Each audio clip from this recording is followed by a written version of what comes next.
Rapper Tory Lanez to be sentenced for shooting singer Megan Thee Stallion in December 2022.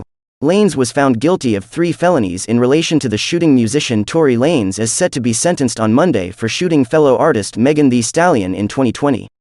Lanez, whose legal name is Daystar Peterson, was found guilty in December 2022 of 3 felonies in the shooting which left Megan Thee Stallion wounded with bullet fragments in her feet.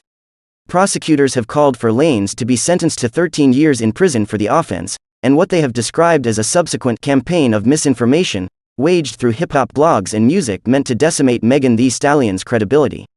Lanez's defense team has called for probation in a residential drug treatment program that would help the artist deal with alcoholism, which they say he developed to cope with childhood trauma.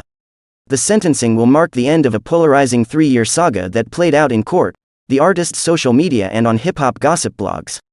Prosecutors said it began on the 12th of July 2020, with a small pool party at Kylie Jenner's mansion in the Hollywood Hills.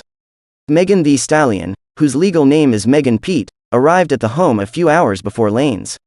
The pair, along with Kelsey Harris and Lanez's security guard, left in a black SUV to drop Megan Thee Stallion and Harris off at the rental home where they were staying. During the drive, an argument broke out between the musicians, prosecutors have said, and Lanez's bodyguard pulled over onto a quiet street in the hills where Megan Thee Stallion exited the vehicle. As she walked away from the car, the prosecutors said, Lanez pulled out a handgun and fired it toward the ground in her direction. George Mgdesian, Lanez's defense attorney, argued during the trial that Harris was the one who shot Megan Thee Stallion, after Lanez revealed that he and Megan Thee Stallion had been romantically involved. The incident made headlines and fueled weeks of speculation, but it wasn't until the 20th of August 2020 that Megan Thee Stallion said on Instagram Live that Lanez had shot her. Lanez has maintained his innocence, accusing Megan Thee Stallion of lying about being shot and claiming that her Roc Nation management team was trying to frame him. Megan Thee Stallion has vehemently denied ever being in a romantic relationship with Lanez, including during a high-profile interview with Gayle King. She did testify that the two had been intimate after bonding over their mothers' deaths. During the trial, Megan Thee Stallion told the jury that she lied at first out of embarrassment and that she was disgusted to have shared her body with someone who would shoot her.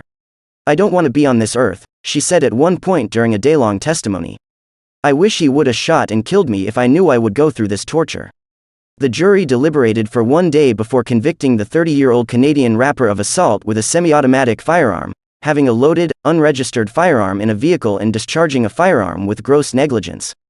After the conviction, through the appeals, and now in a 41-page sentencing memo, Lanez has continued to maintain his innocence. His attorneys have argued that Lanez's alcohol abuse disorder played a factor in his actions. Megan Thee Stallion has slowly returned to public eye in recent months and hasn't spoken publicly about Lanez or the shooting since an April interview in Elle magazine. "I view myself as a survivor, because I have truly served.